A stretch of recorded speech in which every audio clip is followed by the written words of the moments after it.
Civil ডিফেন্সের কর্মীদের নিয়ে 3 দিন ব্যাপী ট্রেনিং প্রোগ্রাম সোমবার থেকে শুরু হয়েছে বিশালগড় মহকুমা শাসকের কনফারেন্স হলে।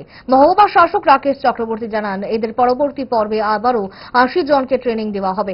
বিপর্যয়ের সময় এরা প্রশাসনকে এবং সমাজকে সাহায্যের জন্য এগিয়ে আসবে। উপস্থিত ছিলেন ডিসিএম অরূপ কুমার দত্ত সহ বিভিন্ন দপ্তরের আধিকারিকরা।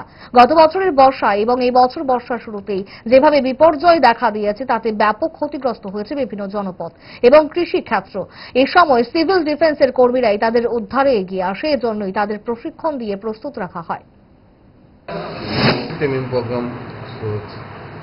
গতকাল থেকে অর্থাৎ 9/6/2025 ইংরাজি অর্থবর্ষ 3 দিন ব্যাপী 9 তারিখ, 10 তারিখ এবং 11 তারিখ আমাদের যে সিভিল ডিফেন্স ভলেন্টিয়ার্সরা আছেন এবং আপাতমিত্র ভলেন্টিয়ার্সরা আছেন, যারা দুর্যোগের সময় মহকুমা প্রশাসনকে, জেলা প্রশাসনকে এবং সমাজকে সাহায্য করে থাকেন, তাদের দক্ষতা বৃদ্ধির জন্য capacity building on disaster management, বিপর্যয় মোকাবেলা যাতে তারা ভালোভাবে করতে পারে, আমরা এনডিআরএফ ব্যাটালিয়ন গোকুলনগর স্থিত যারা রয়েছেন তাদের সহায়তায় আমাদের বিশালগড় মহকুমা প্রশাসকের কার্যালয়ের কনফারেন্স হলে এই অনুষ্ঠান আমরা করছি।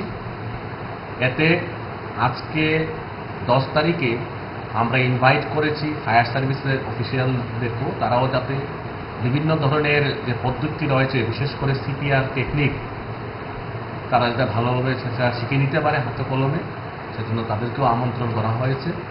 আগামীকালকে আমাদের কমলাসাগরের মায়ের যে দিঘি রয়েছে, সেখানে এই প্রশিক্ষণার্থী যারা আছেন তাদেরকে মোটর চালিত যে বোট রয়েছে সেটা কিভাবে চালানো যায় বিপর্যয়ের সময়, বন্যার সময় মানুষ উদ্ধার কার্যে, সেটা ওনাদেরকে প্রশিক্ষণ দেওয়া হবে।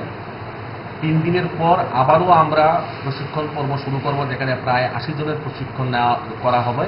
এবং এই যে আমাদের কাছে মোটামুটি 110 জনের মতন যে আমাদের আপাতমিত্র ভলেন্টিয়ার্স এবং সিভিল ডিফেন্স ভলেন্টিয়ার্সরা রয়েছেন, তাদেরকে আমরা বিভিন্ন সময়ে কন্ট্রোল রুমের ডিউটি থেকে শুরু করে বিপর্যয়ের সময় মহকুমা প্রশাসনকে সাহায্য করার জন্য আমরা ওনাদেরকে কাজে লাগাবো।